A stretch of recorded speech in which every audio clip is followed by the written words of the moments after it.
Apearse de la vía del populismo penal o la demagogia punitivista es siempre difícil.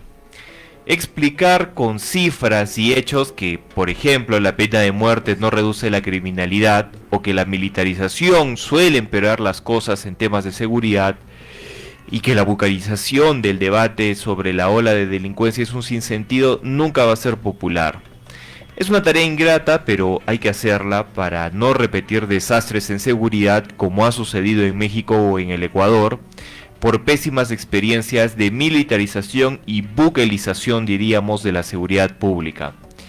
El año 2007, Felipe Calderón inicia su mandato en México y declara la militarización de la guerra contra el narcotráfico. El ejército y la marina toman el control del norte de México. El nuevo gobierno cede a la presión norteamericana que exige que el país azteca resuelva el problema de los cárteles de las drogas, y el país de Benito Juárez había superado a Colombia en producción de droga y por supuesto Estados Unidos sigue siendo de lejos el principal consumidor. ¿Cuáles fueron las consecuencias de esta militarización? Pues 350.000 personas asesinadas y más de 72.000 desapariciones forzadas en una guerra ficticia donde se han desplegado hasta 150.000 efectivos militares que solo han servido para agravar la crisis humanitaria en el país azteca, causando masacres y desapariciones. Esta cifra es de terror. Tengan en cuenta que en el conflicto armado interno en el Perú tuvimos, en estimaciones, 70.000 muertos. En México, la guerra contra el narcotráfico ha producido 350.000 muertes. Es una cifra brutal. 5 veces, más de 5 veces más. Así es. México ha estado a punto de reventar por cumplir esta exigencia gringa de militarizar el norte del país, y lo peor de todo es que además de cientos de miles de muertos, ahora hay precandidatos presidenciales del Partido Republicano de los Estados Unidos que, no contentos con esto, ya están prometiendo invadir y ocupar México para, entre comillas, resolver el problema de drogas que sufre el país. Regresa pues la vieja confiable gringa, ¿no? Si tenemos un problema, hay que invadir algún país para solucionarlo.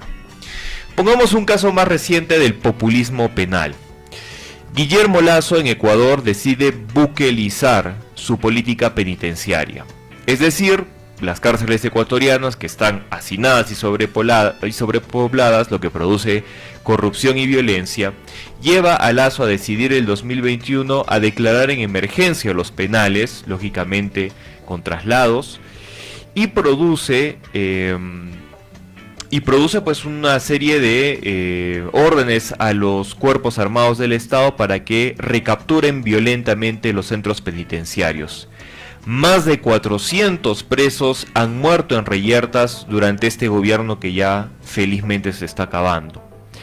Muy bien, los presos merecen estar ahí por algo y a lo mejor merecen morirse, pensaría el grueso de la población. Pero esto es un grave error y los ecuatorianos lo pagan caro, porque muchos de estos reos pertenecen a mafias que ahora buscan vengar esta afrenta. Bandas armadas cercan y siguen cercando los principales puertos del país. La carretera Quito-Guayaquil, los camiones son tiroteados constantemente por bandas armadas. Y bueno, como recordamos, hasta un candidato presidencial es asesinado en plena campaña después de confrontar con estas bandas delincuenciales y retarlos, afirmando que no le hacía falta llevar un chaleco antibalas frente a las amenazas de muerte. Brutal lo que sucedió en Ecuador. Eso es lo que pasa cuando uno intenta hacerlo de Bukele sin ser Bukele. Pero entonces uno se pregunta, ¿cómo se explica el éxito del plan Bukele? Pues no es nada del otro mundo. Bukele es una suerte de prestidigitador, es un mago, es un ilusionista, un David Copperfield que te muestra un gran truco en una mano mientras que con la otra mano está escondiendo el problema.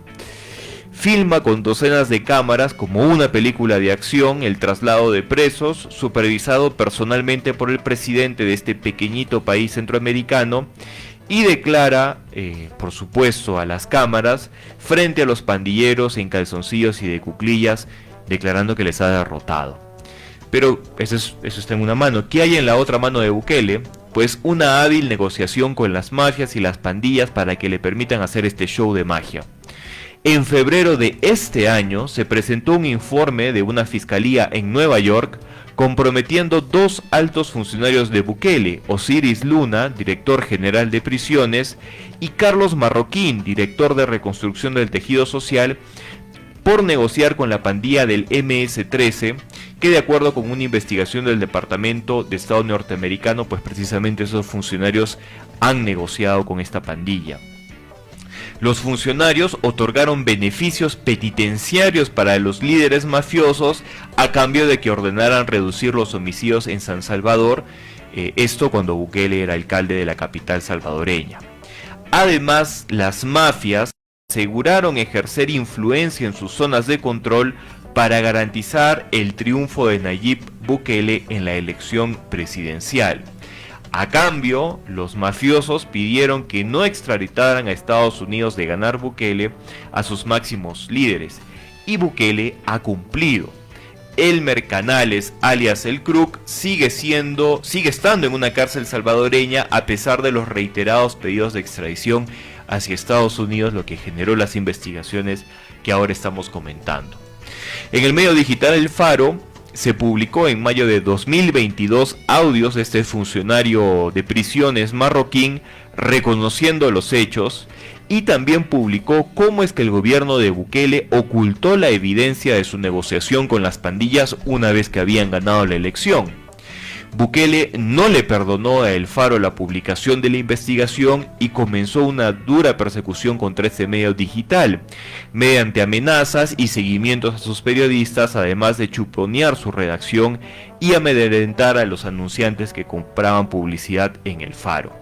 Esto ha obligado al medio digital a exiliarse en Costa Rica para poder seguir haciendo su trabajo. Pues muy parecido a lo que vivimos con Fujimori aquí, ¿eh? Otra investigación, esta vez de la Fiscalía salvadoreña, encontró a finales del 2020 evidencia que comprometía a los hermanos de Bukele, Karim, y los mellizos Ibrahim y Youssef, por haber negociado con la pandilla de Barrio 18. La carpeta fiscal fue bautizada como Catedral por el tamaño de la investigación, cuyo contenido fue también ratificado por investigaciones del Departamento de Estado norteamericano. Pero Bukele evitó que sus hermanos fueran procesados por esa negociación, como lo consiguió pues al estilo Fujimori, interviniendo a la Fiscalía General, destituyendo fiscales acusándolos de ser complacientes con las pandillas, como por ejemplo sucedió con el fiscal Germán Arriaza, jefe del equipo de fiscales a cargo de la investigación, que fue removido del cargo casi a la fuerza y hoy está refugiado, exiliado fuera de El Salvador. La demagogia punitivista, el populismo penal no es otra cosa que tomar medidas inmediatistas buscando el efecto puramente mediático y que no resuelve la raíz del problema.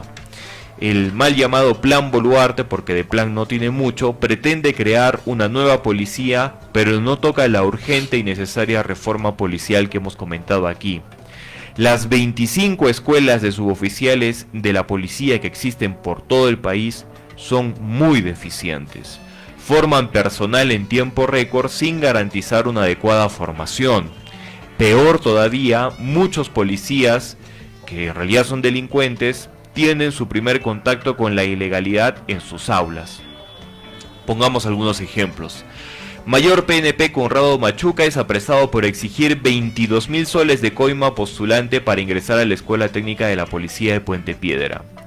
Técnico PNP Juan Carlos Ruiz es detenido tras cobrar coima de 500 soles a postulante a la Escuela Técnica de Oficiales de Chorrillos. De la Policía en Piura, la Escuela Técnica de la Policía en Piura. Técnico Andrés Navarro cobra $7.000 a postulante de la Escuela de Oficiales de Chorrillos. Estos, solo por nombrar algunos casos de coimas para ingresar, son algunos de muchos ejemplos de corrupción desde el inicio de la vida policial. Las 2 horas de este programa no serían suficientes para enumerar la gran cantidad de casos de policías dedicados a secuestrar, asaltar, extorsionar o hasta incluso formar parte de pandillas, solo en lo que va este año. Ya ni qué decir de policías que en plena borrachera agarran a tiros a sus vecinos por reclamarles las cuchipandas que arman en la vía pública, como hemos visto en varias ciudades del país. Los mejores aliados de la criminalidad son políticos que intentan vender humo con soluciones mágicas y una policía poco preparada y sumamente corrupta. Si queremos resolver la crisis delincuencial, comencemos por ahí.